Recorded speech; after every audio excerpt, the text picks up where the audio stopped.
Quand j'étais un petit chiot, je m'amusais avec toi et je te faisais rire. Tu m'appelais ton enfant et ceci malgré plusieurs chaussures grignotées, sans oublier quelques coussins déchiquetés. Je suis vite devenue ta meilleure amie. Chaque fois que je faisais une bêtise, tu agitais ton doigt au-dessus de mon museau en me demandant « Comment t'as pu ?» Mais tu me pardonnais vite et me faisais de gros câlins.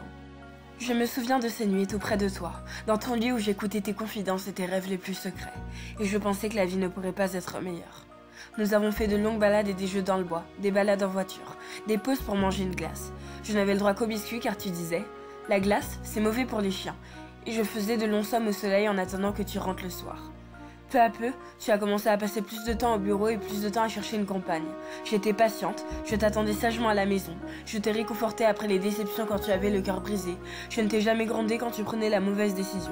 Et je te faisais une de ces fêtes quand tu rentrais, et aussi quand tu es tombé amoureux. Elle, maintenant, ta femme, n'aime pas les chiens. Malgré ça, je l'ai accueillie dans notre maison. J'ai essayé d'être gentille avec elle et de lui obéir. J'étais heureuse parce que tu étais heureux. Et puis les bébés sont arrivés et j'ai partagé ta joie. Ils me fascinaient, tout roses avec leur odeur particulière, et je voulais aussi être leur maman. Seulement, elle et toi aviez peur que je leur fasse du mal. Et la plupart du temps, j'étais punie et renvoyée dans une autre pièce ou dans ma niche. Ah, comme j'aurais voulu les aimer, moi aussi. Mais je suis devenue une prisonnière de l'amour. Quand ils ont commencé à grandir, je suis devenue leur amie. Ils s'accrochaient à ma fourrure et se servaient de moi pour se mettre debout sur leurs petites jambes instables. Ils mettaient leurs doigts dans mes yeux, ils faisaient des recherches approfondies dans mes oreilles et m'embrassaient sur le museau. J'adorais tous deux quand ils me touchaient, parce que ce moment-là, c'était rare que toi tu me touches. Et je les aurais défendus avec ma vie en cas de nécessité. Je rentrais en cachette dans leur lit et je partageais leurs soucis et leurs rêves les plus secrets. Ensemble, nous attendions l'arrivée de ta voiture. Autrefois, quand les gens te demandaient si tu avais un chien, tu sortais une photo de moi dans ton portefeuille et tu racontais mes exploits. Ces dernières années, tu répondais seulement « oui » et tu détournais la conversation. Je n'étais plus ton chien, j'étais devenu un chien, et tu commençais à regretter l'argent dépensé pour mon compte. Maintenant, tu as l'occasion de faire avancer ta carrière dans une autre ville, et toi et eux, vous allez habiter dans un appartement où les chiens ne sont pas admis. Tu as pris la bonne décision pour ta famille, mais souviens-toi qu'il y a une époque, c'était moi ta seule famille. J'étais heureuse quand tu m'as mise dans la voiture, jusqu'au moment où nous sommes arrivés au refuge. Ça sentait les chiens et les chats, la peur, le désespoir. Tu as rempli les papiers et tu as dit qu'ils étaient sûrs qu'ils allaient me trouver une bonne maison. Elles ont haussé les épaules et t'ont regardé tristement.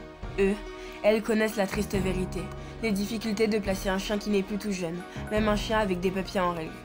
Tu as été obligé d'arracher les doigts de ton fils qui restait accroché à mon collier pendant qu'il hurlait. « Non papa, s'il te plaît, ne les laisse pas prendre mon chien !» Et je me suis inquiétée pour lui, de la leçon que tu venais de lui donner sur l'amitié et la loyauté, l'amour et les responsabilités, le respect de la vie et de toutes les vies. Tu m'as tapoté gentiment sur la tête en guise d'adieu, en évitant bien de me regarder dans les yeux. Tu as refusé de prendre mon collier et ma laisse. Tu étais en retard à un rendez-vous. Maintenant, moi aussi j'en ai un. Quand tu es parti, de gentilles dames m'ont dit que tu savais sûrement déjà il y a quelques mois que tu allais déménager, mais que tu n'as pas cherché à me trouver une autre famille. Elles ont secoué la tête et se sont demandé « Comment a-t-il pu ?» Elles nous traitent aussi bien que possible ici, au refuge, compte tenu de tout le travail qu'elles ont. Elles nous nourrissent bien sûr, mais depuis quelques jours, je n'ai plus faim. Au début, dès que quelqu'un passait devant ma cage, je levais la tête dans l'espoir de te voir, pensant que tu aurais changé d'avis, que ce n'était qu'un mauvais cauchemar, ou j'espérais que ce serait quelqu'un qui m'aimerait, qui prendrait soin de moi, qui me sauverait. Quand j'ai réalisé que je ne pouvais pas rivaliser avec ces jeunes chiens tous heureux, qui s'en foutaient de leur destin, je me suis retirée au fond de ma cage et j'ai attendu. J'ai entendu ses pas quand elle est venue me chercher à la fin de la journée, et je l'ai suivie docilement dans une autre pièce, une pièce tranquille, silencieuse. Elle m'a mise sur la table et elle m'a frotté les oreilles. Elle m'a rassurée. Elle m'a dit de ne pas m'inquiéter.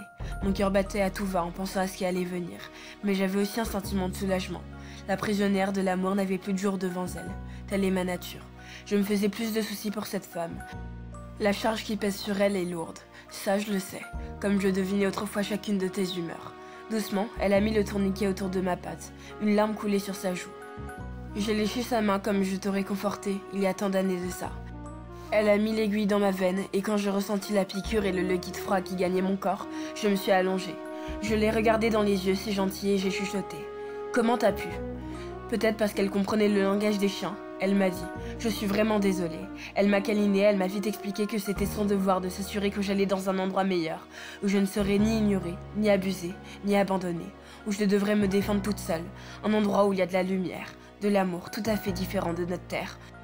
Dans mon dernier souffle, j'ai essayé en remuant ma queue de lui faire comprendre ceci. Je ne voulais pas dire à elle comment t'as pu. C'est à toi, mon maître adoré, que je pensais. Je penserai toujours à toi et je t'attendrai toujours.